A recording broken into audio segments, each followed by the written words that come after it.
Come on a journey with a cinephile.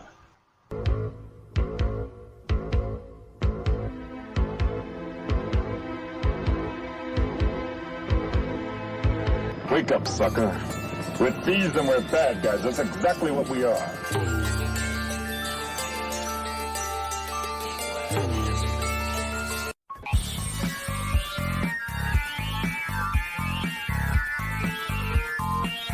We was getting too big for our britches.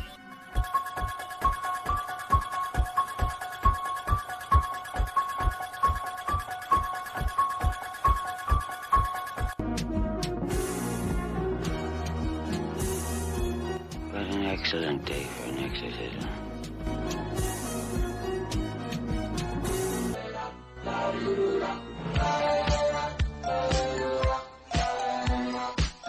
What have you done to its eyes?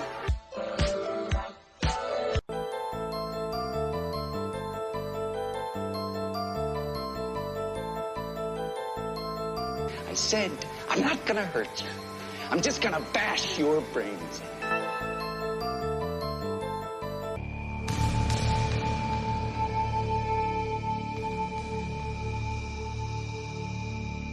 What's your favorite scary movie?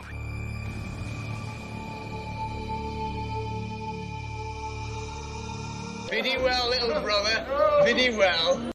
Hello and welcome, listeners, to Journey with a Cinephile, a horror movie podcast, where we take a deep dive into the world of horror cinema, from the eerie classics to the latest spine-chilling releases. Join me as I explore the history, themes, and artistry of horror one film at a time. Whether you're a seasoned horror fan or just stepping into the shadows, this journey is for you. So dim the lights, embrace the fear, and let's talk horror. And let's do that on episode 296. I am your tour guide of David Garrett Jr., recorded out of Columbus, Ohio. So this is going to be my Voyage to the Fives number 12. Now the two featured reviews here don't make the greatest double feature, but we have The Ghost Goes West. This is my 1935 watch. Not necessarily horror. It does kind of flirt with some of the elements, and I'm going to pair this up with Final Destination Bloodlines. What I can actually say here, what does make for the good double feature here is that we have two different stories that are take place in different time periods, and there are family connections that run fairly deep in both of these. So then for mini reviews, my 1995 Voyage to the Fives rewatch is going to be Species. And then I have a few screeners here that are going to be covered. One of them is going to be Thinestra. This is from Raindance. I also have The Death of Snow White. This one was sent over to me. This is a 7th Street production film. I went to the Gateway Film Center to finally see one of my bucket list films of Day of the Dead, 1985. And then I also have another screener of Our Happy Places, was also from Raindance. And then I gave you a rewatch to a 2025 release that is on Screenbox of Uncontained. And then I also have one episode here for you of Horror's Greatest. So that's all I have here then for this mini intro here. So let me get you over to my monthly review. And before I go ahead and get over to those mini reviews, let's do my monthly review here then for June. So I watched 41 total movies, and this actually is tied for my second highest. The highest I ever did was 2019, where I had 53. So this year and last year, I both watched 41 movies. And the lowest I've ever done would have been when I missed making my minimum goal in 2020 and I only had 28. And then I watched 31 horror movies total. Now this actually would put it, I believe, down at about fourth, near the bottom actually. Highest would ever been 2019, where I had 52. Last year I had 34, and then 2021 I had 32. The lowest output I ever had would have been in 2018, where I did 25. And then for horror movies that were released in this year, this is by far almost double my most I've ever done. I watched 13. Now the next highest would have been 2019 and 2021, where I did 7. The lowest would have been 2018, where I did 3. I have watched 54 horror films that are released in that specific year. So then I am at 75.61% of what I watch is in horror. This is actually more towards the bottom, where the lowest would have been, actually, it looks like this year is the lowest I've ever done, as the next lowest would have been in 2022, where I did 75.68. The highest would be back in 2019, where I did 98.11%.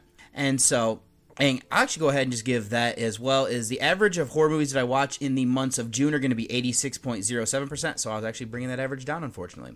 So then the 31 horror movies that I watched this month are going to be The Surrender, Godzilla 1985, Not Quite Hollywood, which is a documentary, Piglet, Video Nazi's Moral Panic, Censorship and Videotape, another documentary, I Heart Willie, Fear Street Prom Queen, The Lost World from 1925, Mystery of the Ghastly Face, The Bride, On the Trail of Bigfoot, The Legend, Dewey Shaw, The Monkey, Hole, Scary Stories, that's another doc, Jason X, The Dead Speak, Clown in a Cornfield, Confessions of a Serial Killer, Deformality and An American Nightmare, Butcher's Bluff, Village of the Damned, 1995, Shaman, Loner, Santonelia, The Invisible Half, Dark Match, The Ghost Goes West, Final Destination Bloodlines, Species, and Thinestra.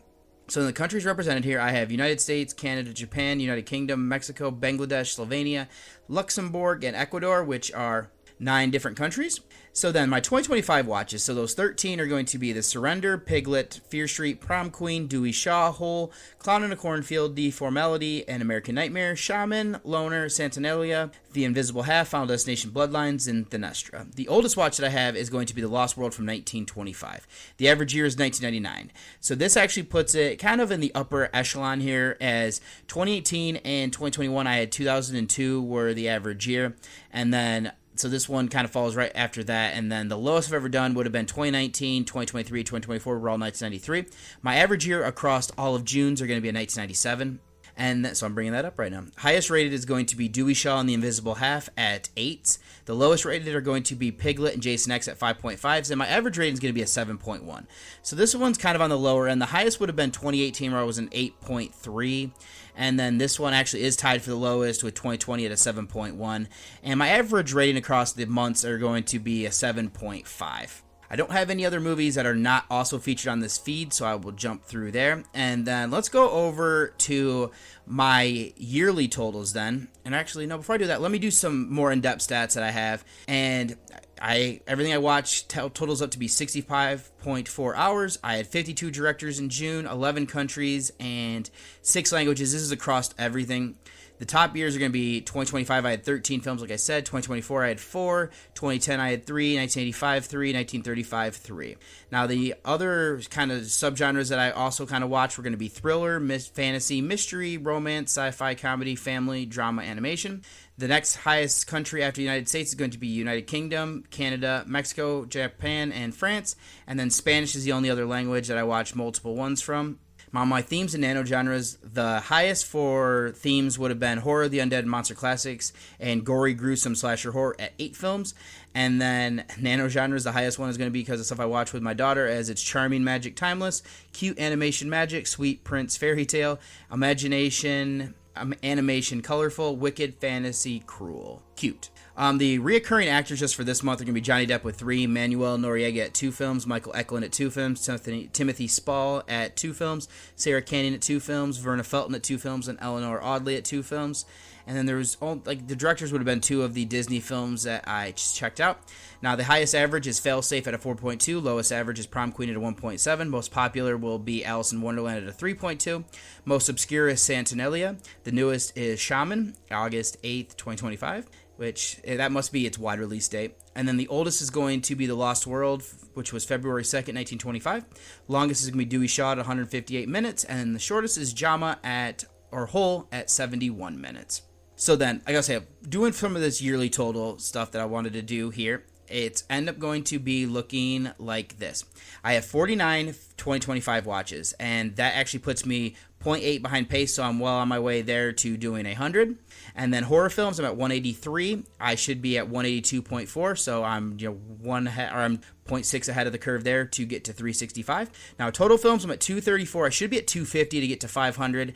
So I'm probably not going to do that. Or, I mean, we'll just kind of see, because I'm 16 movies back. Average year, I'm right on pace, 1998. It's been like this for the last couple years, and that's what the average is as well. The highest would have been 2018, right at 2,000. The average rating right now is 6.9. Nice. This is actually my lowest so far that I've ever done. The highest would have been in 2019, where I was a 7.6.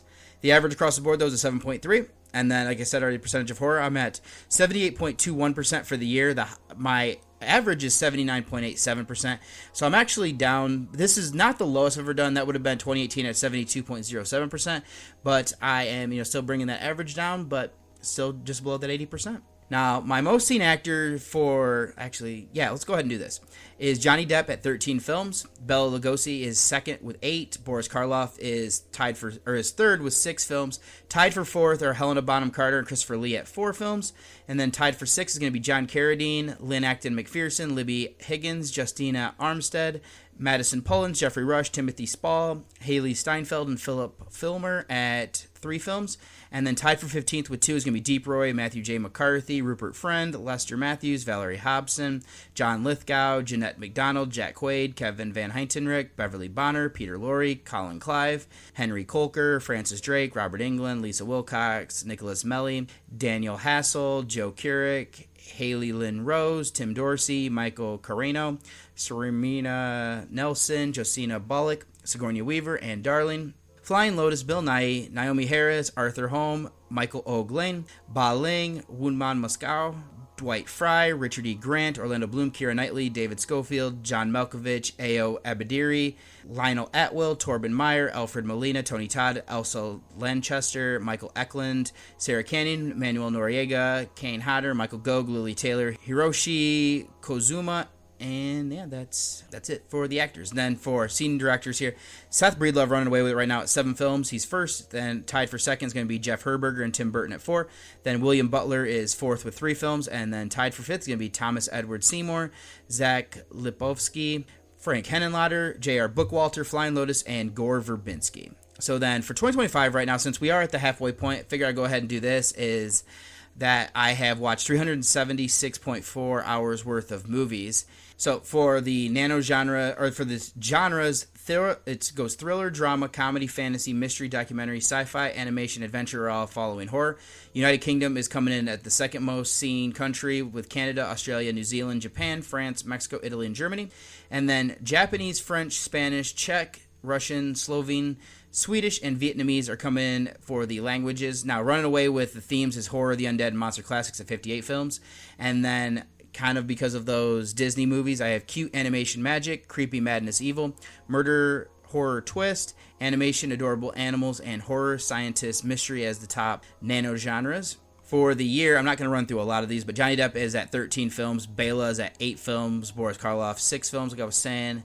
So for the year, still, my highest and most popular is Spider-Man Across the Spider-Verse at 4.4. Lowest average, Leprechaun Origins at 1.4. Most obscure, Saturnalia. Newest, Shaman. Oldest is going to be Nosferatu from February 16th, 1922. Longest is the documentary Leviathan, 476 minutes. And the shortest is a short film, Hard Truth, at 12 minutes. And then just kind of give a little bit of my career stuff, just because, or career that I have logged through Letterboxd. I'm at 4,993 films. 8,493 hours, 3,099 directors, 72 countries. I've been logging stuff for 362 weeks, and I am at 770 films, 2-day films. So watching 2 films in 1 day. And what I kind of just wanted to give, this is where I was actually going to kind of run through some of these. Thriller still my second most, with drama, comedy, action, sci-fi, mystery, adventure, crime, fantasy. Then United Kingdom is still my second most seen country, with Canada, France, Germany, Italy, Japan, Spain, Australia, and Ireland.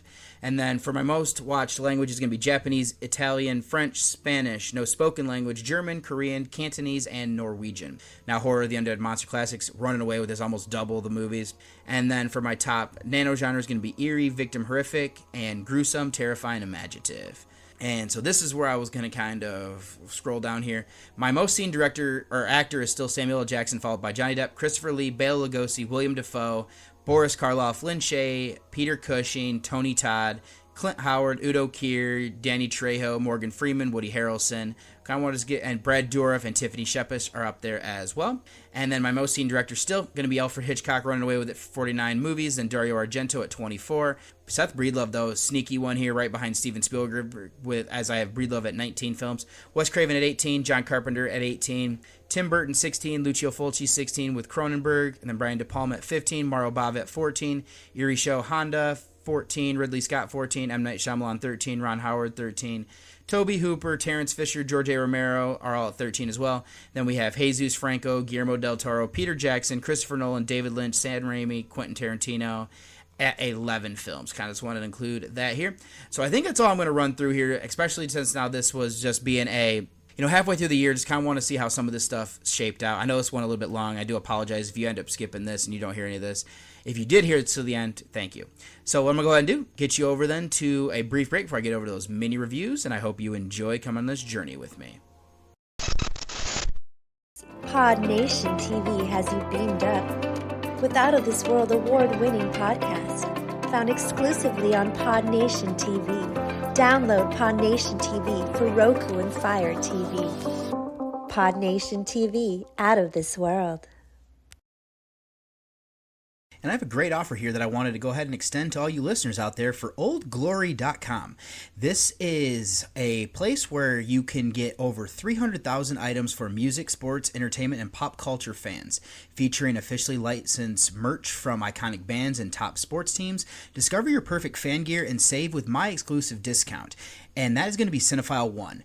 But here you get a 15% discount off of any product, and this is exclusive for something that I'm doing and for what has been offered to me. And I mean, this has things like artists here, Bob Marley, the Beatles, Grateful Dead, the Rolling Stones, Metallica, and more. We also have sports fans have stuff here for your favorite teams with official gear from the NBA, NFL, NHL, MLB, and NCAA, showcasing your team pride in style. And they even have some stuff here that celebrate, entertainment, TV shows, movies, lifestyle brands, and it means some quirky gifts to fan favorite apparel. There's something for everybody. With free standard shipping and same day order processing, Old Glory delivers fast and reliable service with every purchase. Whether shopping for yourself or looking for a perfect gift, Old Glory is your one-stop shop for iconic, high-quality merch that reflects your love for music and sports, as well as like pop culture. And I mean, kind of just running ththrough some of this stuff. This is a family-owned superstore since 1969. They're known for their quality and customer service. You can get exclusive selection of graphic tees, hoodies, hats, and accessories. Represent your favorite sports team with official fan gear. Discover quirky gifts, like I was saying, and fun pop culture apparel. Perfect place to shop for, this type of stuff. And there's a vast selection of entertainment-themed products, including movies and TV shows if you're not necessarily into some of the other things. And enjoy reliable and fast service with Old Glory's commitment to customer satisfaction, the ultimate source for high-quality, licensed fan merchandise for all ages. Like I said, my promo code is going to be Cinephile1, all one word. So if you're kind of interested, go ahead and check out their website here in my show notes, as I'll have I actually have more details down there for you as well. And for my first mini review is going to be Species from 1995, directed by Roger Donaldson. This is written by Dennis Feldman, stars Natasha Henstridge, Michael Madsen, and Ben Kingsley. This is a action, horror, sci-fi thriller and falls into body horror as well. This is from the United States. It is currently sitting on a 5.9 on IMDb and a 2.7 on Letterboxd, or synopsis beam. A group of scientists try to track down and trap a killer alien seductress before she successfully mates with a human. So I remember watching this when it first came out. It's kind of interesting, though, because I would have been like 8, and this film would have been a little bit adult with the themes of it, so I probably would have been like maybe 9 or 10. But the first rewatch of this with a critical eye, I have to say, I thought it held up. I've now given this another watch to cover here on the podcast for my Voyage to the Fives. So I'll start by saying that this is an interesting premise that's still relevant. So we have Syl, who's portrayed by Hestridge as an adult, but she's portrayed by Michelle Williams when she's younger. And she is interesting here because she's very kind of animalistic. She is following the most primitive needs, food, shelter, and then to mate so she can have offspring. This isn't the most different from the plight of animals, including humans. It is nature.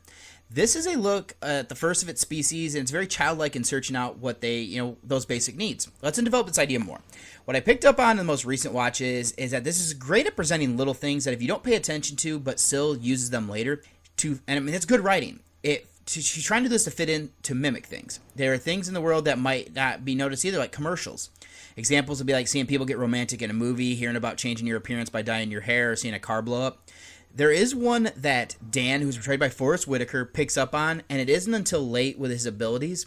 But this is clearly a subtle way to introduce things, like I said, and it's done through the writing very well. So there's also some interesting ways of presenting exposition here and hunting her down. Now, Dan is supposed to be an empath who has psychic abilities in a way to have the group learn or know things that they can't. I think that each member of the group adds something else so we understand what is going on here. Like we have Dr. Baker here, who is, I believe, portrayed as Laura, who is Marg Helgenberger, how she analyzes samples of different things. And then we also have Dr. Arden, who is Alfred Molina. He is an anthropologist, so he kind of just understands how people and things interact. I will say there is a convenience factor with having Dan that feels contrived. I can roll with it, though. It is what it is. And I also should say here, members of the team are Preston, who is Michael Madsen. He is kind of like a guy, he's a human hunter almost. And then we have Finch, who runs the project, and he is Ben Kingsley. So something else that is relevant today is sexual assault and misogyny. There is a moment here where Syl changes her mind when she goes home with a guy. He forces himself on her. She does fight back, though, and he's in more than he was bargaining for.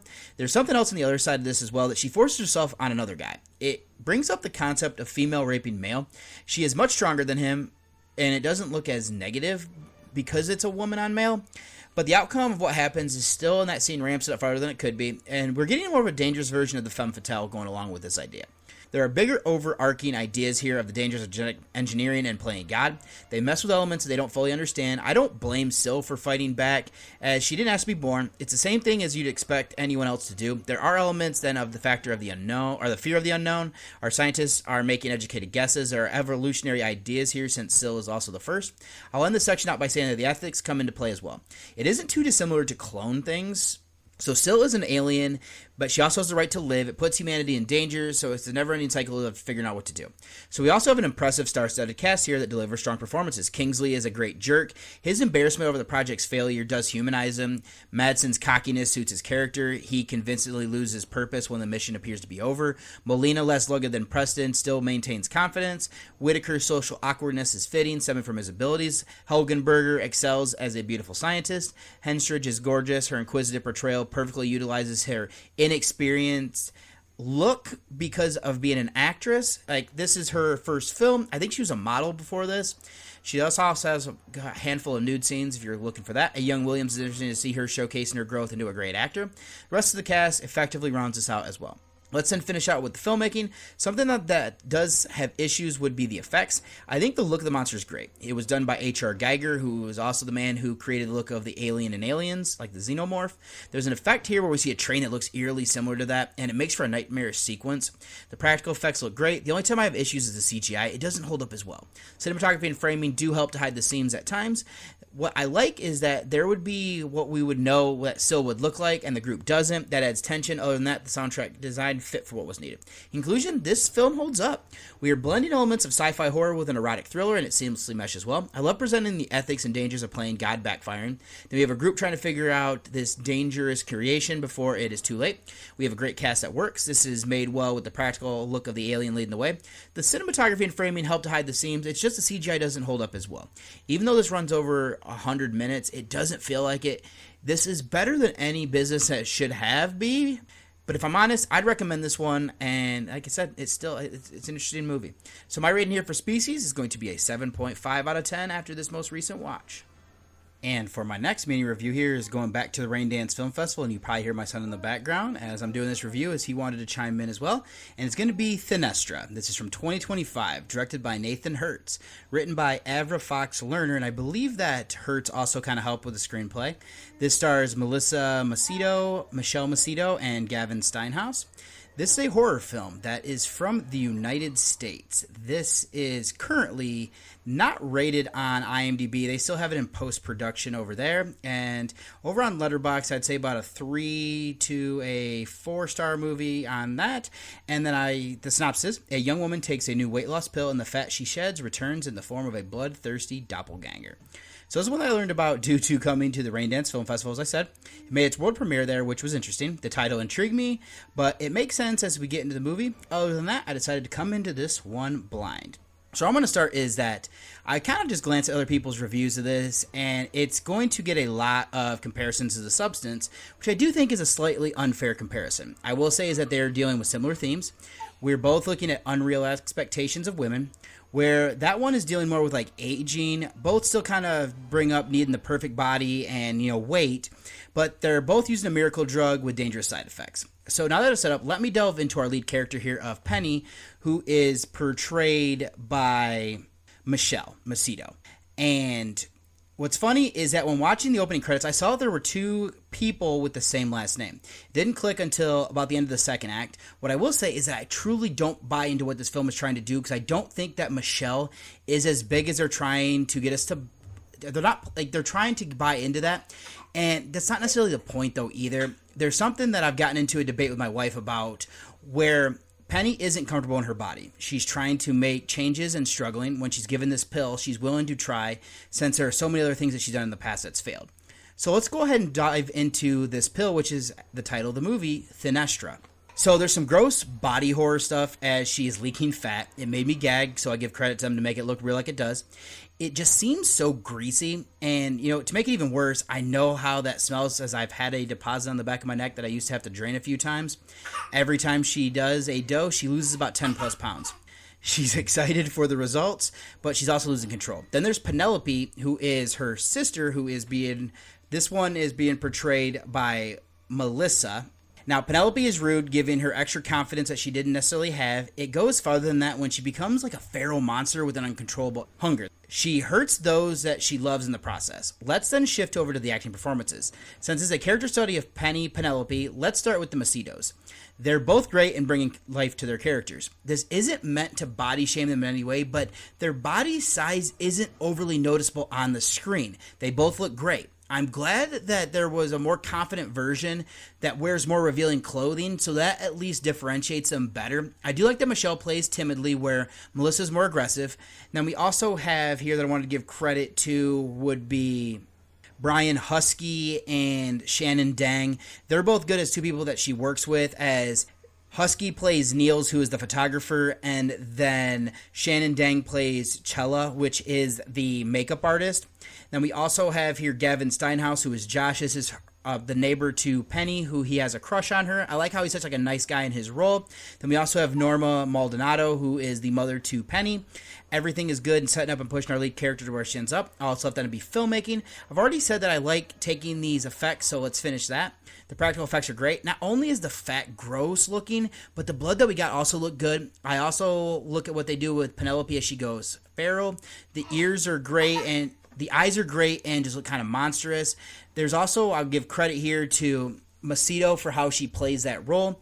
I should also praise the cinematography and framing to hide the seams. What they did with the surreal scenes was interesting. I don't love the dream sequences, but since Penny is losing control and blacks out, it makes sense. Other than that, I thought the soundtrack fit for what they needed to build the atmosphere. Sound design as well.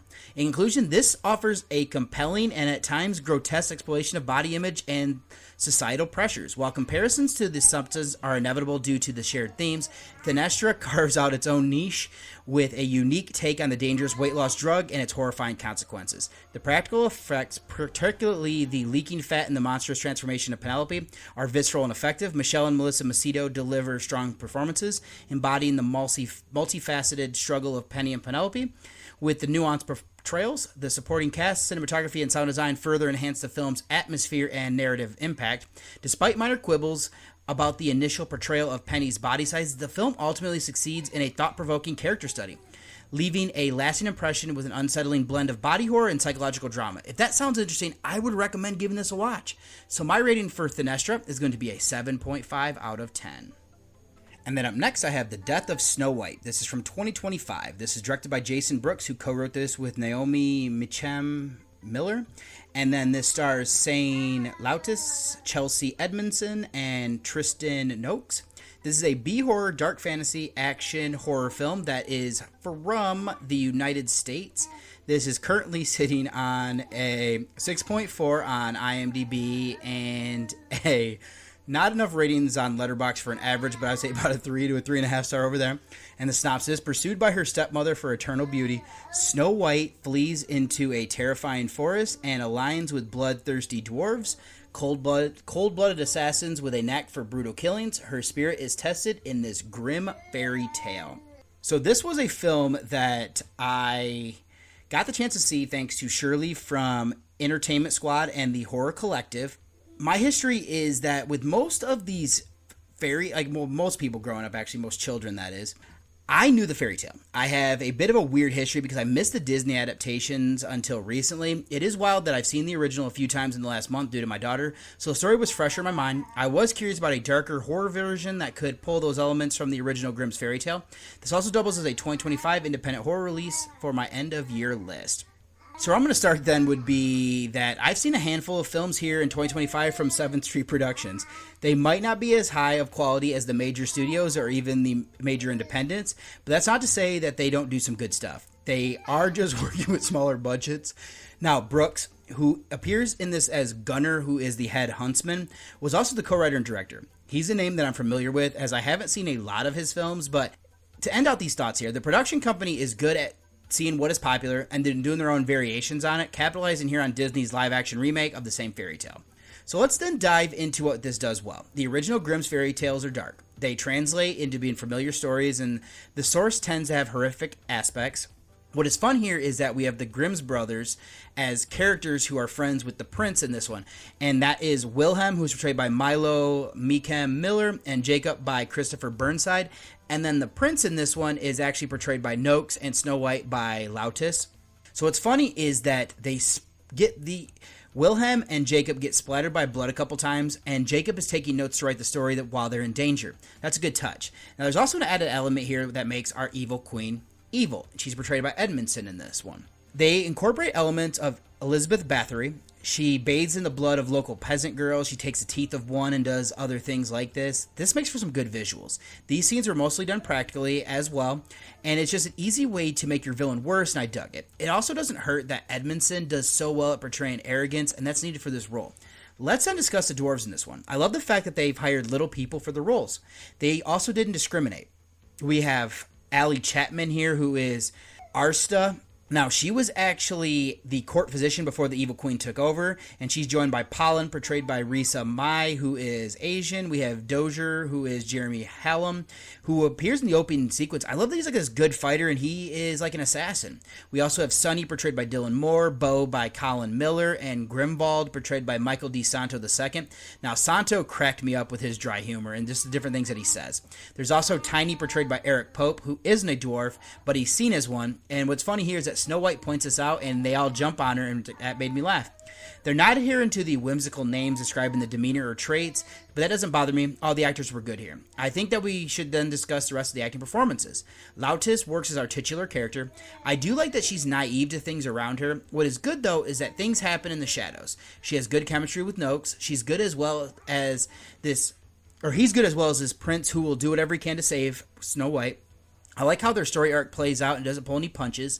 Binder, and that would be Meredith Binder, plays the evil witch. I've already said that all those that were playing dwarves were solid. They bring unique things to their characters to give them life. Brooks has great size for Gunnar. I like that he's playing both sides as well. Other than that, I would say that Meekham Miller and Burnside were fun as the Grimm's brothers. The acting won't win awards, but it works for what was needed. All that's left then would be filmmaking. I've already said that I wasn't expecting how mean-spirited this would be at times. I appreciated that. I thought this was made well enough. The practical effects were good. This goes brutally, which is great. They were only once that I kind of noticed something that doesn't. They tried, though, at least. The CGI doesn't look as good, but it's fine for what it was used for, except blood spray. I do think the cinematography and framing helped to hide the seams. This makes it look like it was in the air that it set. Other than that, the music and sound design fit for what was needed. In conclusion, this is a solid independent horror film that takes a familiar fairy tale and injects it with a brutal, dark twist. While it may not have the budget of major studio productions, it excels in its commitment to practical effects and genuinely mean-spirited tone. Fans of 7th Street production or those appreciate well-crafted, low-budget horror will find a lot here to enjoy. It's a compelling addition to 2025 independent horror slate that successfully blends the classic with the horrific. So my rating for The Death of Snow White is going to be a 6.5 out of 10. And then one I've actually covered on the podcast previously, so I'm going to be doing just a very kind of quick blurb here, is going to be Day of the Dead. This is from 1985. Directed and written by George A. Romero. Stars Laura Cardill, Terry Alexander, and Joseph Polito.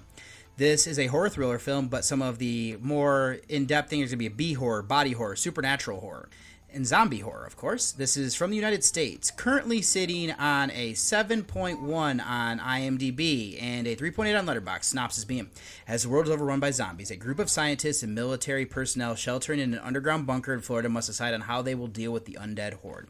So this one, if you'd like to hear a mini review, because I mean, I've watched this one so many times over the years. This was on Journey Through the Odds number 23, which is episode number 50. That featured 12-Hour Shift and Atom Age Vampire. So this was actually an October episode. I was doing it for a movie challenge. So if you'd like to hear a little bit more, I'd go over there. But I will still say here is that this is a masterpiece. It's bleak yet brilliant. Look at humanity at the end of the world. It's a staple of my childhood that only gets better with age, especially after getting it to see it at the Gateway Film Center on the big screen recently, actually, as of yesterday from recording this. Now, we're plunged into an underground bunker, as I said, with military and scientists trying to survive a zombie-overrun world.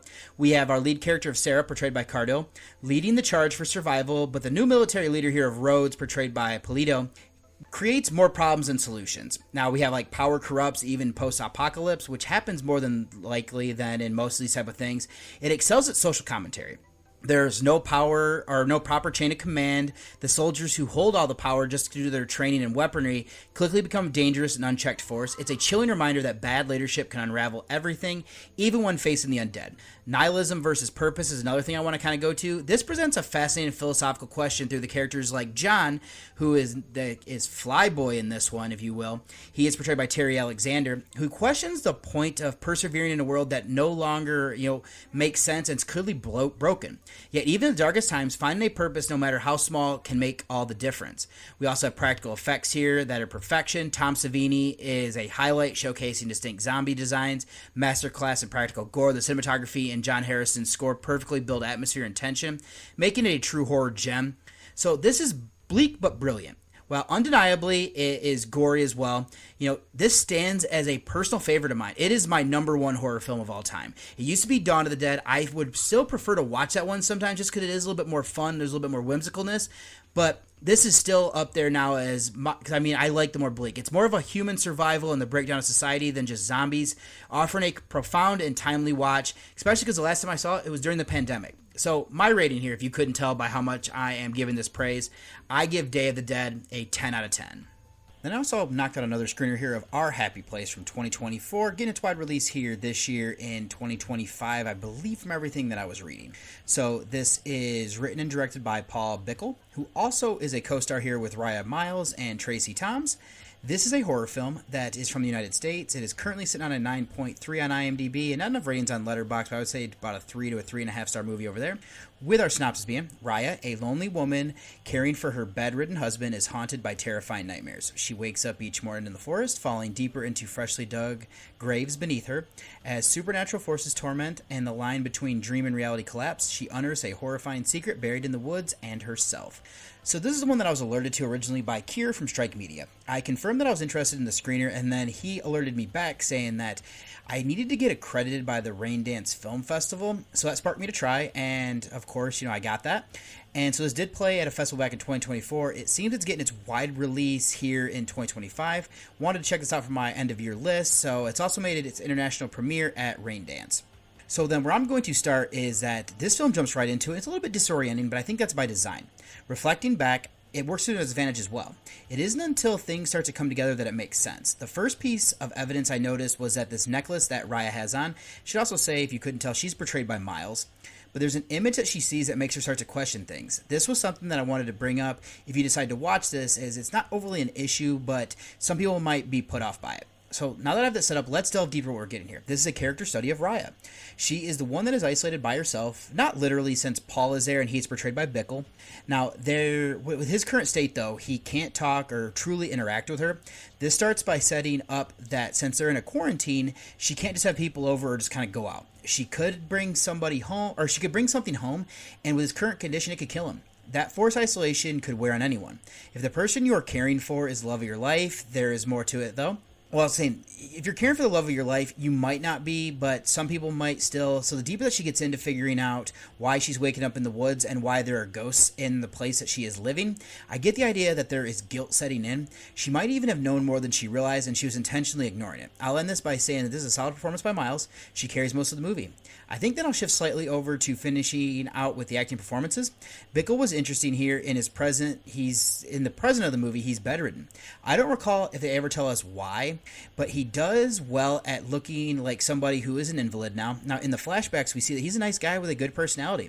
I like the development as we go with this. Now, Tom's as solid as her best friend. I like that she helps with exposition, especially since Raya is the unreliable lead that we're following. We can't trust things that she has seen.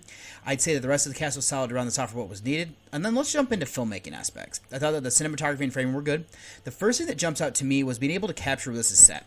It's near the woods. This is a cabin I don't necessarily know if this is their primary residence or at least this is where they're quarantining, but there are many people around and there's just a few stores nearby. And then going along with this, it's winter. We see the snow falling over one of the nights that Raya goes out. There's a solid accumulation from there. This feels cold and it captures that it's close to Christmas as well with musical selections. There's a good touch since it's difficult to do that when you have characters isolating. This is limited in the effects used, but I would say overall they worked for what we got. The rest of the soundtrack was fine. I'd say that the sound design worked as well. Now the mystery is quite eerie, so the filmmaking helps to build that atmosphere, and I would end up saying then there's not much more to go into, so in conclusion, this delivers a disorienting yet ultimately compelling character study centered on Raya's deteriorating mental state and the unsettling mystery unfolding around her, bolstered by Miles' strong central performance and the effective atmospheric filmmaking that captures the bleak, isolated setting. The film successfully builds an eerie sense of dread. It might not have been the most complex mystery. The eventual revelations are impactful, though. I would recommend this if you appreciate psychological horror that delves deeper into its protagonist's psyche. So my rating here for our happy place is going to be a 7 out of 10. And my last featured review here for these mini reviews is going to be Uncontained. This is my 2025 rewatch for the week.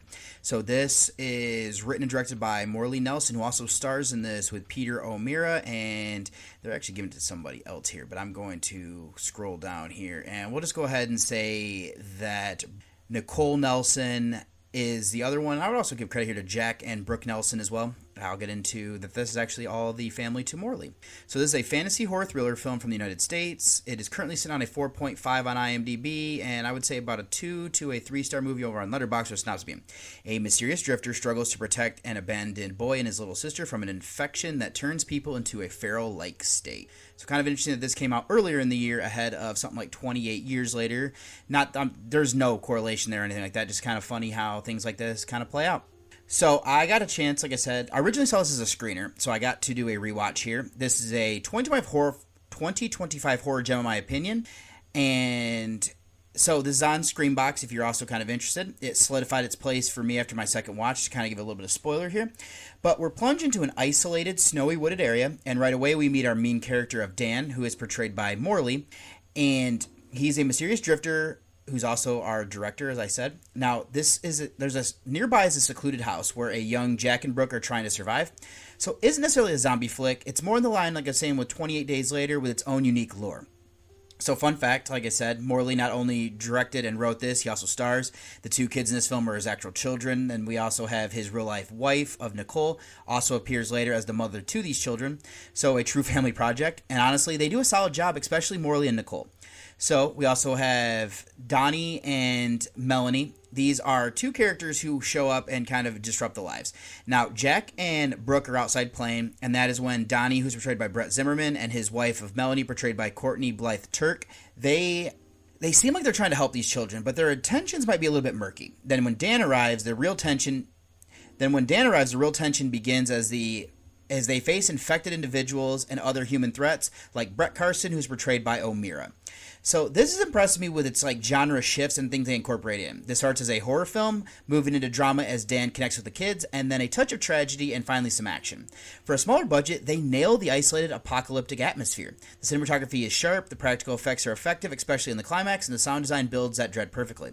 So I do think this could be trimmed slightly. Uncontained is a solid independent take on the infected subgenre. It captures that early apocalypse feel with a limited effective cast, because there's martial law in effect when we jump into this thing. We hear that through the sheriff.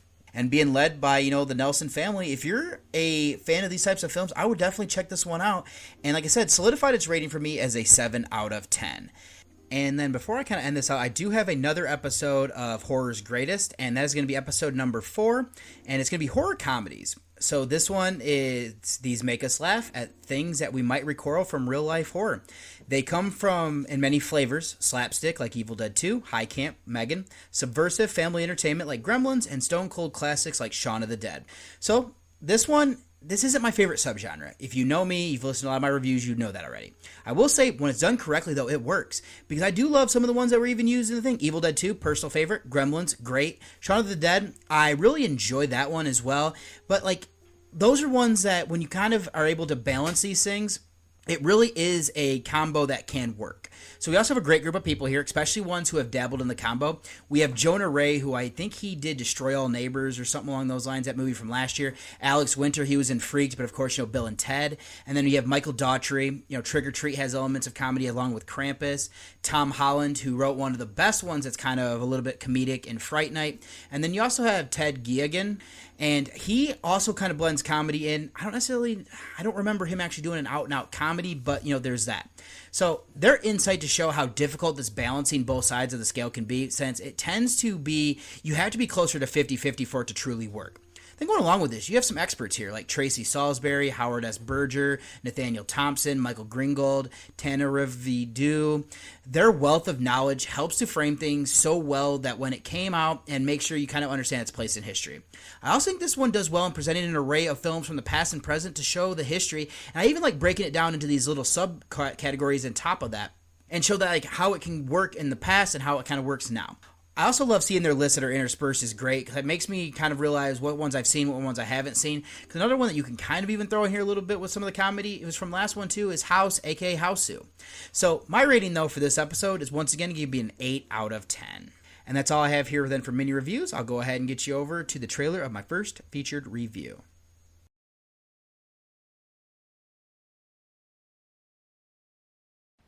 What time is it? Oh, it's early, Mother. We ought to get home before midnight. It's what they call the witching hour for departed spirits. If you don't stop talking about ghosts, you'll be dreaming about them all night. Maybe I'm dreaming. I'd have sworn there was a decanter of whiskey on that table a moment ago. Some whiskey for Mr. Martin. Well, we're going now, Mr. Glowry. Why? We have no wish to be here when the ghost comes.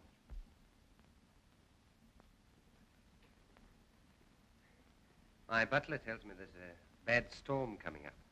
I think it would be safer if you started before it breaks. You see, these highland roads are treacherous and... But we can wait just a few more minutes. It's almost midnight. Midnight? We'd better leave at once. There she goes again. Oh, tell her, Mr. Glowry. Tell her there's nothing like that around here.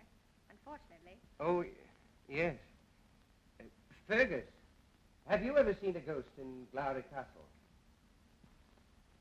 Never have I seen one. And never do I intend to. And for my first featured review here is going to be The Ghost Goes West from 1935, directed by Rene Clair. Now, the screenplay was written by Robert E. Sherwood, and then the original story that it's based on was written by Eric Keown, and then there's a Jeffrey Kerr as well as there's another person here that also... Oh, and Claire also did some writing credits here. I think those might have been a little bit uncredited there, but this is starring Robert Donay, Jean Parker, and Eugene Pellett, while also featuring the likes of Elsa Lanchester, Ralph Bunker, Patricia Hilliard, Everly Gregg, Morton Selton, Chili Boshier, Mark Daly, Herbert Lomas, Elliot Mason, Hay Petrie, Quentin McPherson, Peter Cozens, Sid Crossley, Richard Frazier, and David Keir. This is a romantic comedy, fantasy, horror, romance film that is from the United Kingdom. It is currently sitting on a 6.7 on IMDb and a 3.3 on Letterboxd, or synopsis being. A haunted Scottish castle is dismantled and transported to Florida, bringing the family ghost along with it. So this is one that I heard about, or figured out about, when I was compiling my list of horror films from 1935. Now, what is funny here is that the Letterboxd page does not consider this horror. It is listed that way on the Internet Movie Database, so I was able to find this streaming on YouTube. I decided to give it a watch here for my Voyage to the Fives as a featured review for the podcast, as you can tell. So let's start with some featured notes before I get into the movie itself, and I'll start with our director of Claire. He has directed 27 films and 2 shorts. First that I've seen, did one other one in the genre with I Married a Witch. Now we have 2 assistant directors here. First would be Albert Valentine. He did this role for 3 features. First that I've seen, only one he's done in horror. Then the other one would be Imlay Watts. They also did this for 3 motion pictures, and this is the only one in genre. Now to Claire. He did get some writing credits here according to Letterboxd, but he did this for 26 movies and 2 shorts. First that I've seen again, also he wrote I Married a Witch. Then we have Sherwood. He wrote 19 films and 1 short. This is the second one that I've seen. As actually, he wrote Alfred Hitchcock's version of Rebecca. This would be the only one he did in horror. Jeffrey Kerr also did, with the help with the writing, he did this on 6 works. First I've seen, only one in genre. And then Keown did the original story that this is based from. This is the only credit he has for this. Then moving over to the cast, we start with Donay. He has 25 features and 4 shorts. I've seen him in another Hitchcock film of the 39 Steps. This would be the only one he did in horror. Now, he starred with Parker, who was in 72 motion pictures and 2 shorts. I've seen her in 4 things, more of them more recently as we kind of go. All of them are horror or adjacent with this, Bluebeard, One Body Too Many, and Dead Man's Eyes. Then we have Pallet. He has been in a crazy 154 movies and 45 shorts. I've seen him in 4 things. Not horror, he was in The Birth of a Nation and The 10 Commandments. In horror, he has 3, including this. He was in the lost film of The Wolfman that came out, I believe, in 1934, 1924, something like that. Now, he's also in Strangers of the Evening, which I have seen that movie. Now, I also wanted to give credit here to Lanchester. She was in 70 features and 7 shorts. Everything would be in horror with this, Bride of Frankenstein and Arnold, that I've seen. Plus, she was in 2 docs of The American Nightmare and Monster Madness, the Golden Age of Horror Cinema, and that would have been where she kind of did just archive footage there. Fun fact, she was also in Mary Poppins. So then, for this movie here, though, we start this back in Scotland in the 18th century. The Highlanders are going to battle with the English. The head of the McLagan family is Patry. Now, his family comes to scold the head of the Glory family, who are portrayed by the main guy there is Selton. Now, the latter is the local royalty. The McLagans are there to state how the son of the Glories will miss the battle. This upsets him and demands that his son is brought before him. This would be Murdoch, portrayed by Donay. Now, he's a smooth talker and a womanizer. He is with a group of women when he's called to his father. Now, he's told to go to the battlefield, confront the McLagans, and then fight the English. There's a tragic accident, and he fails. Now, Murdoch is barred from heaven, though, by his father until he stands up to the McLagans.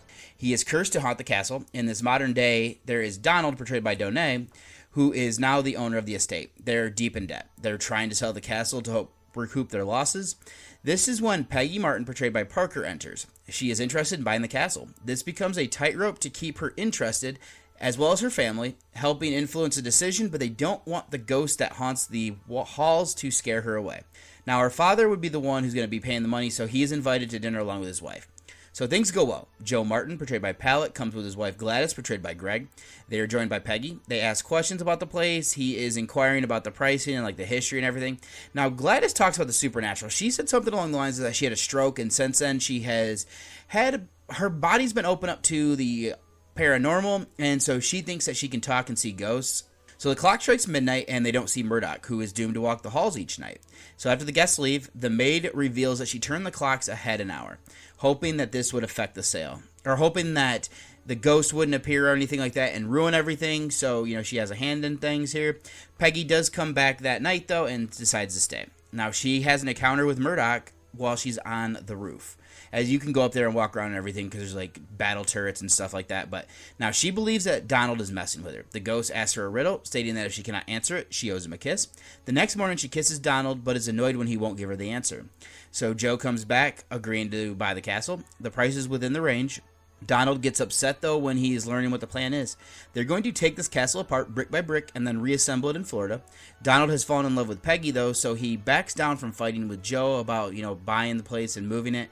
So he does come to America on the cruise ship. Now, since the castle pieces are aboard, Murdoch haunts the ship. There's a fancy part here where he talk of this ball that they have, and when he shows up, Peggy again thinks that it's first Donald messing with her once again, but there's an Ed L. Bigelow, portrayed by Bunker, who's a grocery store chain. Like, he has a chain of stores and sees an opportunity here. Joe is ready to sell, but when he sees the opportunity for publicity, Ed then wants to sabotage his rival, trying to disprove that there's a ghost. Murdoch is still trying to find a McLagan to break his curse, because he has to get them to beg him to something along those lines and whatnot. Just tell him, like, that shows that he has, like, in modern days would be like punking them, but he really needs to kind of make them grovel to him in public. So this seems even more difficult than moving the castle to America, but an interesting opportunity arises, though. So let's leave my recap of the characters. What I want to start is whether or not this is a horror movie. I tend to agree with Letterboxd that this is more of a quirky comedy with romance. I can see it be considered in the genre, though, just due to the era, since we have a ghost that's haunting this castle. There's interesting ideas here that get explored. We don't truly know anything that goes into the genre. We don't get anything truly into the genre outside of the climax playing with some of the elements. The haunting stuff are played more for comedy with misidentifying than romance, as Peggy falls for Murdoch thinking that it's Donald. So now that I have that set up, let's delve into where we're getting here. I do like that this started in the past. We set the stage here to explain why Murdoch is haunting the castle. He's accused of being a coward. His father wants him to prove that he's not. Murdoch is more of a lover than a fighter, and by running away, he gets killed in a tragic accident of friendly fire. His father then prevents him from entering heaven until he can prove himself. This causes him to haunt the castle for 200 years. I do love that despite all the time, he's still enamored with women, and that includes like Peggy when he meets her, wanting to steal a kiss when she can't answer his riddle. Like the women of this era, she does fall for his charm. It's also a good touch that Donay plays both roles, since that's why Peggy doesn't believe that they're not the same person. It adds for the comedy. Let's then look at the Donald character. Over the years, he's overextended and his family fortune is gone. Now, this is due to, or he's torn between selling his family castle to the Martins to clear them and be free from it, but there's also this legacy that's hanging over him. It's interesting, though, is I feel like the Donald character isn't as fleshed out. We see him try to charm Peggy, but it's Murdoch who does that. Then there's this other male suitor. That doesn't get fleshed out much either. He just kind of lucks out with Joe wanting to help out with the publicity stunt that he's planned for the opening of the castle in Florida. And I think part of it goes back to, that Donald is one of these glories, and so he obviously looks like the ghost in the past, so it works out, especially when he's in the, Highlander regalia. So this is where I'll go then, is that we have a subtle theme here of capitalism and overindulgence that comes into this. The Martins seem to be in the United Kingdom to find a castle to purchase to send back to the United States. Wild concept, and it makes me wonder how long it would take to disassemble and put it back together. Feels a bit tone deaf as well. Now, we're still in the Great Depression, and they're spending all this money to move an authentic castle to the U.S. I get the idea that this is for comedy, so it's entertainment, but I still struggle with how people that are struggling to make ends meet, seeing this on the screen would make me irate with successful people. Now, I did realize that this is a British production, so I'm starting to wonder if this is poking fun at America. There's also this old world concept moving to the more modern in the US. So all that's left then for the story would be the romance angle. I think I'll look at this through the acting performances. I've already said that I thought that Donay was solid as both Murdoch and Donald. The latter is underdeveloped from my perspective, but the cowardly thing that comes from his role, it was good. I do like Parker as Peggy, as she falls for the charm of this ghost, thinking that it's Donald. She does feel underdeveloped, though, as well. Now, Pallet was interesting as well, since it feels like he's an early version of the character that we see later in this era and beyond. He is reactive about his purchases and decisions he's already made, regretting them until more information comes up. I didn't even notice that Lanchester was in this, but Bunker works as our villain along with Petrie. I'd say that Greg, Selton, and the rest of the cast were fine for what was needed. So then let's finish out with filmmaking, and then I'll go over to some trivia. We're still early in the history of cinema, so the cinematography was fine.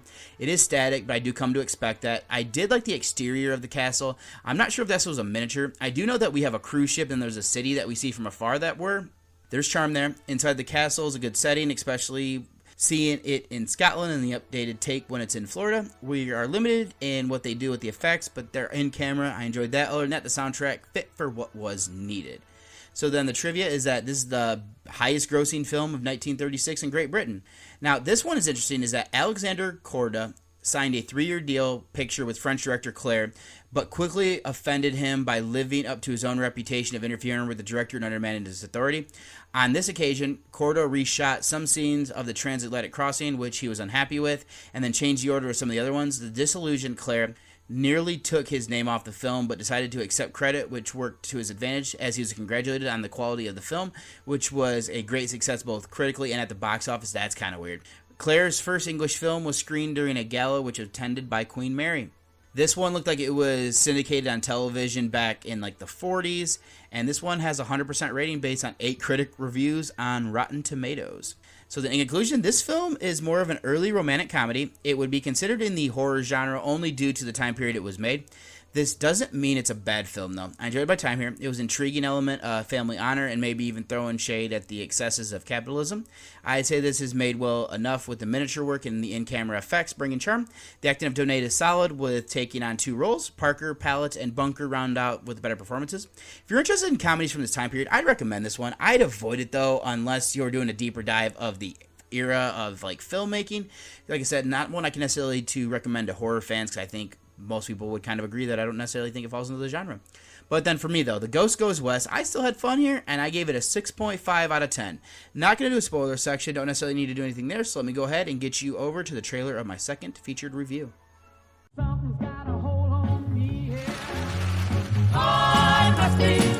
Drinks all around.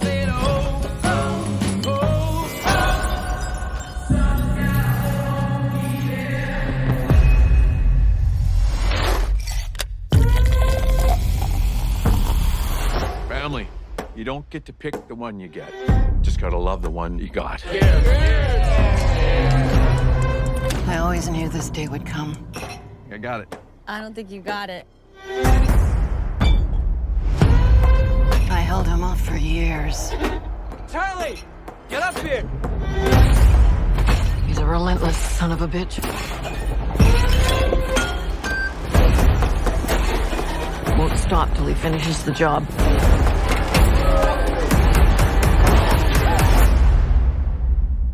Death is coming for our family. I said, oh, oh, oh, oh, oh, oh.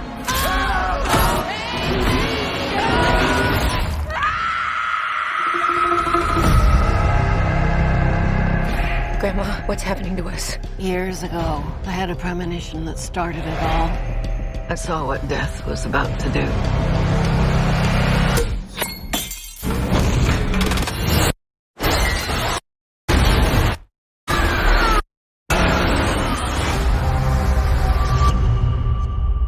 I saved a lot of lives that night. Everyone needs to get off the dance floor! Lives that were never meant to be saved.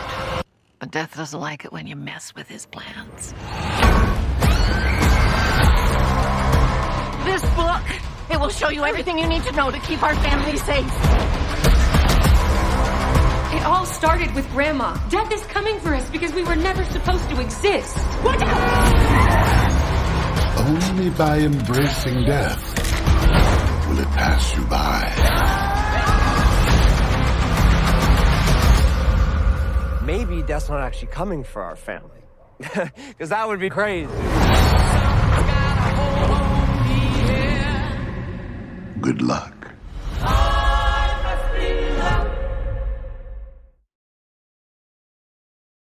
And for my second featured review here is going to be Final Destination Bloodlines. This is from 2025. This was directed between Zach Lipovitsky and Adam B. Stein. This was written, there's a lot of people here. So Guy Busick and Laurie Evans-Taylor did the screenplay. And the story was by John Watts, Busick, and Taylor. And then they're also giving credit here to the guy who created the original characters of Jeffrey Riddick, which is actually kind of interesting. I see him on The Horror's Greatest as he's one of the people that gets interviewed. So this stars Caitlin Santa Ioana, Theo Arteo Bryans, and Raya Kilstead. I think it might be how you say that last name. If it isn't, I do apologize.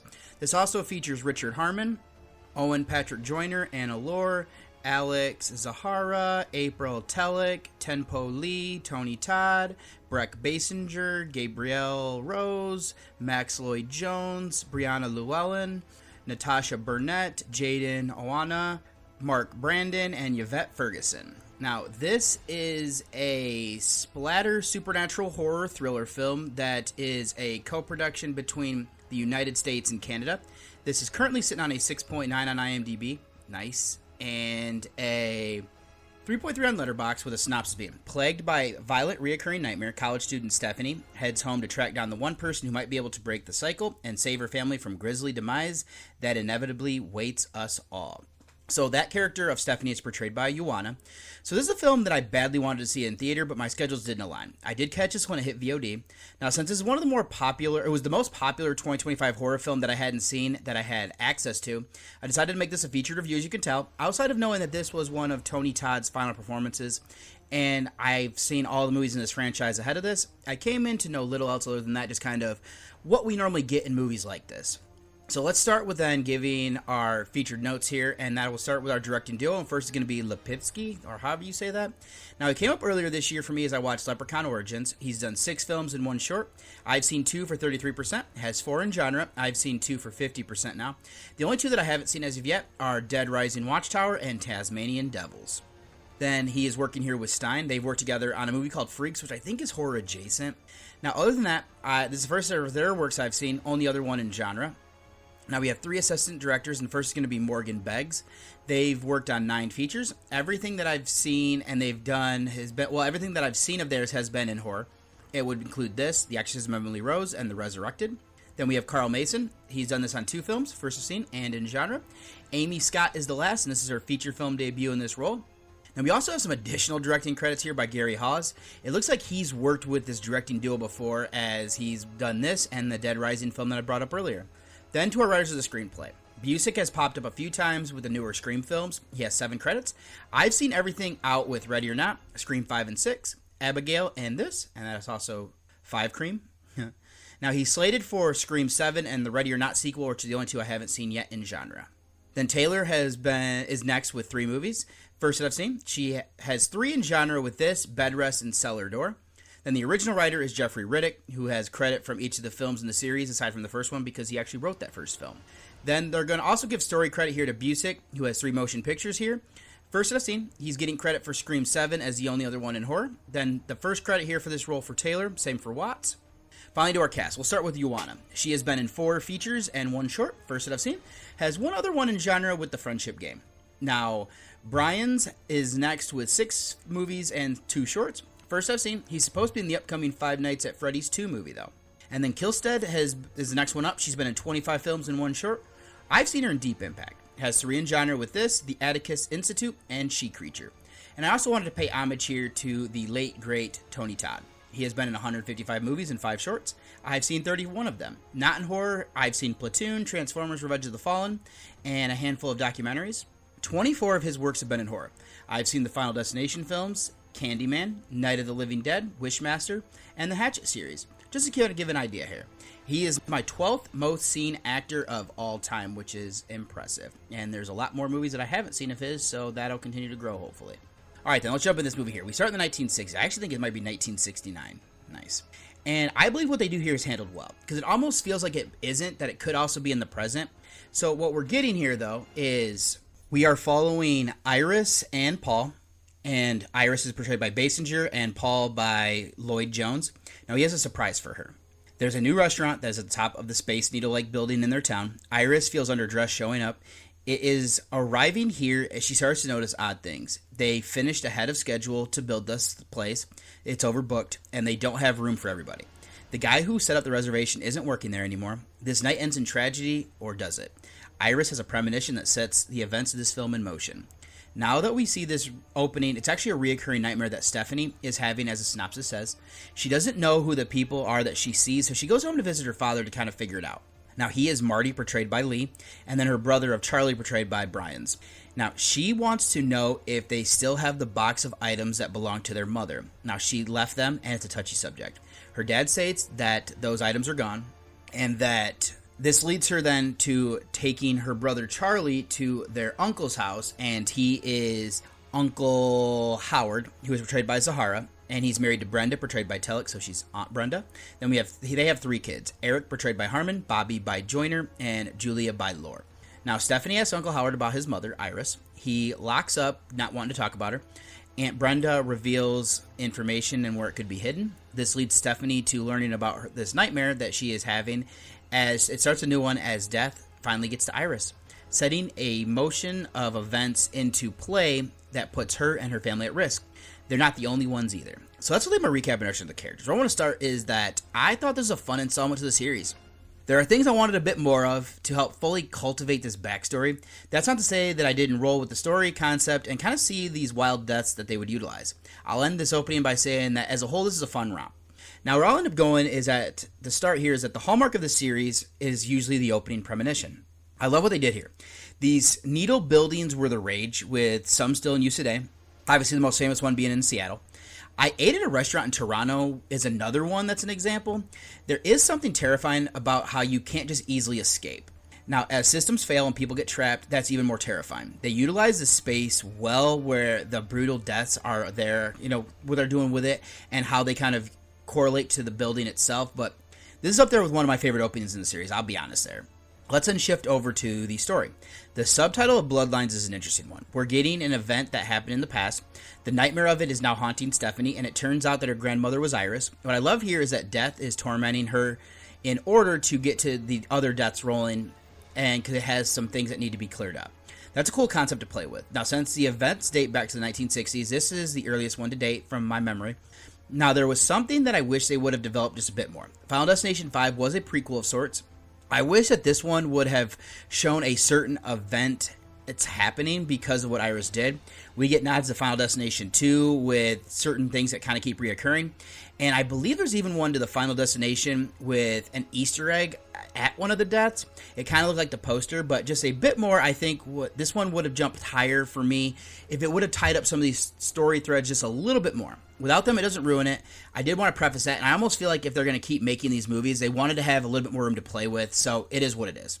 Now, I won't spoil things, but I wanted to say that Iris doing what she did, this causes plans to be spread over 6 years, which that's a fun idea to play with. The editing credits are good, with showing us newspaper headlines of things that happened between the opening and the ending here. There's an interesting commentary about not fearing death. Iris messed up the lives of her family with trying to defeat death. They were even taken from her, and they were afraid of their mother. Darlene, who is portrayed by Kilstead, is the mother to Stephanie and Charlie. She followed in similar footsteps. There's an interesting message here about not letting what you can't control affect you. We all die eventually. I don't necessarily want to die as brutally or as viciously as we get in this movie, but you know what I'm saying. There's an interesting redemption tale here that comes through Iris when we see her as an older woman portrayed by Rose. And things that she tells Stephanie, and at first she wants her to leave. This is partially for both of their protections. She does decide to risk herself to help because Stephanie's life is getting off track, is that she was a very good student, but her grades are struggling because she's not sleeping because of this reoccurring nightmare. Darlene also goes through a transformation as well. You also include Uncle Howard here, who wants his sister to stay with them. He also gets shades of the siblings and the cousins trying to break this curse. This does bring the heart to the film, and I enjoy that. So that should be enough for the story. Let's go over to the acting performances. Now, this is a subtle dark comedy. It comes partially from performances. Joanna was solid as this young woman who is smart and has everything in front of her. This family curse is derailing that, and she panics. Bryans plays her brother, and he's solid as well. Kilstead is interesting since she has this redemption arc to make up for leaving. The same for Basinger and Rose. I thought that Harmon, Joyner, and Laura were good as the cousins. Zahara, Telek, and Lee are good as the parents. There's some heavy, heartfelt moments with Todd. This being one of his last performances, I love what they did, and I'll be honest, it made me cry. It's just so well done. And there's actually trivia that I saw that the filmmakers allowed him to kind of ad-lib and do what he wanted to there, and he definitely gives a wink to the audience, and it's amazing. Other than that, the rest of the cast were solid for what was needed. Let's then finish out with filmmaking. I'll start with the cinematography. I do think this is shot well, and that includes the framing. What I do like is that they're making death be a little bit more subtle here at times. We see little things happening to set up the Rube Goldberg machine killed things. I love that. They're better to me when they appear as accidents. That terrifies me because weird little things happen in my life, and sometimes they're too crazy to even believe. Now this shifts over to the effects. They go brutally here, and I love that. They were practical when they are. I'm there for that. There's some CGI that doesn't hold up as well. I also don't know any other way of doing it, so there's that. Doesn't ruin that. I'll say that. I would also kind of include here, the sound design's good. Certain songs will play and adds tensions as we know something bad is coming. I think they use that very well throughout this series, and this one, is no exception there as well. That trivia I was talking about here, that's what I'm going to do here before I end this out, is Tony Todd was allowed total creative control over his final scene. Since he clearly didn't have much time left and the crew wanted him to have a final word of his career, his final monologue was one that the crew encouraged him to use to impart some last advice to fans. I'm actually getting teared up for even talking about that. Final film of actor Todd before his death. He was visibly in rough shape when filming. He was very skinny in this, and I give him all the credit in the world for what he did there. The producers tried to schedule the filming of character deaths to be seen on the actor's last day of filming. During the making, most of the actors had to film their death scenes on the very first day, which is kind of funny. 71-year-old stuntwoman Yvette Ferguson came out of retirement for a fire stunt in the premonition scene, which the director Lipivsky believes to be a world record for the oldest person to be set on fire on camera. And he enjoyed the experience and recounted how the makeup artist would encourage her by turning the songs on like Burn Baby Burn and Great Balls of Fire. That's kind of funny. In real life, Joyner has a deathly peanut allergy just like his character of Bobby. When Darlene lists off possible names of the hospital, Clear Rivers, who is the protagonist of the first and also appears in the second one, I noticed that one. When Iris and her boyfriend pull up to the venue for the opening scene, the license plate reads FL818E, which is Flight 180. And the beer the family is drinking at the barbecue is Hick Pale Ale, a fictional brand that appeared in the series since Final Destination 2. While Stephanie is running after the garbage truck was scripted, her grabbing the ladder connected to the truck was not. Despite being told not to physically touch the truck for safety reasons, you want to improvise in the heat of the moment. Iris is currently the oldest known visionary in the entire franchise. She's become the first visionary in Final Destination 1 who is not the main protagonist. This is the longest in the series to date. Unlike previous installments, the directors encouraged improvisation and ad-libbing during rehearsals. The studio pulled a prank on Mother's Day by inviting mothers and their adult crew for advanced screening of the movie with a fake romantic comedy, Love at the Skyview. Outgross Final Destination 5 within 1 week of release. Highest rated of the franchise on Rotten Tomatoes. And surpassed the Final Destination as the highest grossing film in the series. That's kind of a good thing there. Stephanie Reyes is the only protagonist in the Final Destination franchise who isn't a visionary. I think that's a little bit misleading there, but I'll digress. At one point, Eric was supposed to be a live streamer who was killed in the midst of streaming a VR game. Julia was also into monster trucks, ultimately having one kind of do something bad and explode around her. And then I'm actually going to say here, another fun little thing is that Richard Harmon and Brianna Llewellyn actually play cousins in the movie Lowlifes, so it's kind of a cool thing that they both are in this movie here. So in conclusion, I had a blast here. Do I think this is a great movie? No, but I did go along for the ride. We get some interesting things here to create a bigger web of why Death is doing what he needs to. The subtitle of Bloodlines adds an interesting element. I just wish they would have gone a bit farther there. We get some great premonition and a wild over-the-top kills that were great. The acting is solid across the board. They bring comedy, which works as well. I don't love the CGI, but the practical effects, cinematography, framing, and use of music were good. I'd say this is a shut off your brain and roll with what they do here type movie. So my rating here for Final Destination Bloodlines is going to be a 7.5 out of 10. I also am not going to do a spoiler section. I don't necessarily think I need to do anything there, so let me go ahead and get you over to one last break before I close out the show. Hey there, do you like nostalgia? Do you like having best friends? Do you like it when people make fun of each other and make comments on podcasts that, if were to ever see the light of day, might ruin their chances for a public state of office? Well, then you've come to the right place to What an Oddcast, where we run a show where, why don't you just go ahead and take this example here, and why don't you come check us out? Have a good one now. She's cooking dinner because she knows her place. Well, I'm gonna go ahead that. And I'm play gonna that quit back forward, this. please. Can we go ahead and add that to the new intro just right at the very end? I have a great thing here that I wanted to go ahead and give you an offer for since it fell into my lap and wanted to go ahead and share it with you. I have been given a promo code here for shimmerwoodbeverages.com. These are CBD-infused seltzers that are award-winning. They have been twice recognized by Forbes as the #1 CBD beverage in the United States and the best lower potency option out there. It blends full-spectrum CBD with local Maine fruits and cocktail bitters for bold flavors, crafted without added sugars, caffeine, or artificial ingredients, which, if you know me, that is something that I prefer because, I get enough of the caffeine and I'm trying to get away from sugars. So it's designed for relaxation without intoxicating effects, perfect straight from the can or a refreshing cocktail or mocktail base, depending on what you're looking for there. This has unique flavors like raz lime, chai cherry, ginger orange, and just hemp. Now, Simmerwood offers a health-conscious alternative to sugary sodas or alcohol, made to revive a calm, clear focus for natural stress relief. Each can contains 5 milligrams of full-spectrum CBD for a balancing, calming effect. So this one here is at, like I said, shimmerwood.com, and my promo code here for you listeners is actually you get 30% off of if you use my code, and this is, like I said, a great deal if you can go ahead and you want to do that, and my code is going to be Cinephile1. So if you want to check out more of the information or check out their site, there will be links in the show notes for you to check that out there. And welcome back one last time here, and just to kind of go through my social medias and stuff, If you'd like to send me an email, you can send that at journeywithacinephile@gmail.com. You can send me any sort of feedback, or if you have any questions or anything, go ahead and shoot them there, and I'll get back to you as soon as I can. Or if you want to send me any screener links or anything like that, anything podcast related, you can send it via that way. If you'd like to read any of the written reviews, I'll direct you to Reviews of the Dead, and that's horrorreview.webnode.com. If you'd like to become friends with me on Facebook, I'm David Michigan Garrett Jr. On Twitter, I'm Buckeye from Mish. Letterboxd, I'm David OSU. On Instagram, I'm David OSU87. On Threads, I'm David OSU87. And then Journey with a Cinephile has its own Instagram at Journey with a Cinephile, all one word. Now, all of these ones I will be sharing like my ratings on, whatnot. I know for Letterboxd, all of the reviews are going to be for horror and non-horror alike. Instagram, I will be sharing over there is my different like posters and everything for things that I'm reviewing. My personal account, you might see some personal pictures every now and then if I can remember to take them. And then, you know, kind of same thing for Threads. And then Journey with a Cinephile is going to be more of just kind of posting podcast-related different stuff over there. And I'll also direct you to the Nightclub Discord channel, as I have a little section over there where we have some good conversations. I post all of my reviews and any new podcast episodes or some of the things I'm watching when I actually have time to post that. So keep an eye out over there, and I'll have the link for that and everything else in the show notes there.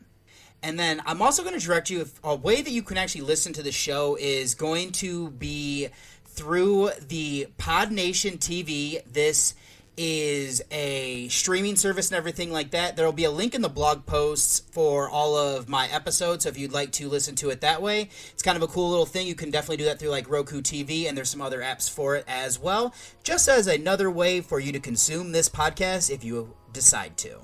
There's also a lot of other great shows that are on that network as well. And for my next episode is going to be another of my Voyage to the Fives episodes. So that's going to be 297. And the two featured reviews I'm going to be having for you here is going to be Bring Her Back. This one has finally hit VOD, so I'm actually in the middle of watching it now. And then I'm going to be pairing this up with Mystery of Edward Drood. This is one that I actually purchased because I couldn't find it anywhere. I will have that one watched. Then my Voyage to the Fives rewatch is going to be one I'm not looking forward to, Texas Chainsaw Massacre: The Next Generation. And then Control Freak is going to be the 2025 film that I rewatch. And I'll also have some more mini reviews from things from Rain Dance Film Festival, as well as some other screeners. And I don't think there's anything else I need to do here for this outro except say that wraps up this episode of Journey with a Cinephile, a horror movie podcast. Thank you for joining me on this exploration of horror cinema. If you enjoyed the show, be sure to subscribe, leave a review, and follow along for more deep dives into the macabre. Until next time, keep watching horror, and remember, fear is just a frame away. It had been a wonderful evening, and what I needed now to give it the perfect ending